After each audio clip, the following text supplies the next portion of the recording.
Let's move on to Coastal Carolina. Aaron, that's your assignment. What do you got on the Chanticleers? Yeah, really one of the best teams in the country, full stop, before I go any farther. I mean, it's a there's a reason that they've already won 50 games. They're the winners of 23 in a row heading into Omaha, which is insane. That's good, I'm told. Pretty good.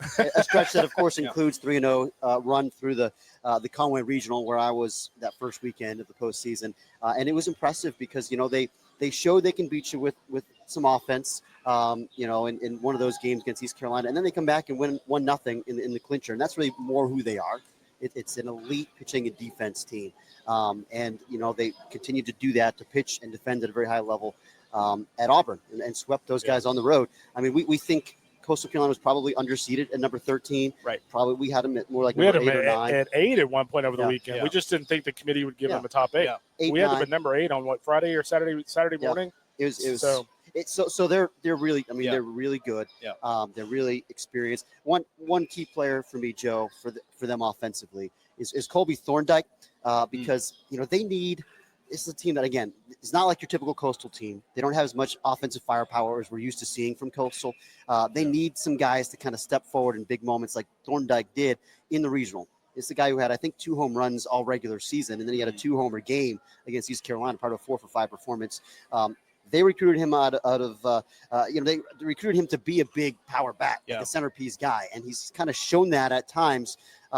He's had a solid year, but the power hadn't really been there. And since that game, he's only 1 for 12. And so I think that's a key piece, left-handed bat. They need to get going here.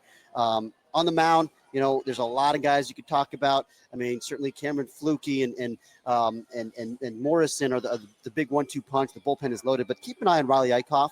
This guy who pitched that clincher against East Carolina 1-0 game. Sinker, slider, command guy, doesn't walk anybody, which I love in this ballpark. You can't be giving people free bases. How, and when are they going to use him? He hadn't pitched since the regional because he didn't have, they swept the super, and this format is so spread out. You wonder, are they going to sprinkle him in relief if they need to? Their bullpen formula is so good, they probably don't have to. But he, for me, is an X factor. And if called upon, that's a guy that I feel like you can really trust to give you a quality start. If they win this thing, how do they do it? I think they have to just, be who they are, which is a team that is an elite run prevention outfit, pitch and play defense as well as anybody in the country. They're number 2 in the nation in ERA, and they're way up there in fielding percentage as well. Take care of the ball, play their brand of baseball. It should be a great fit for this ballpark.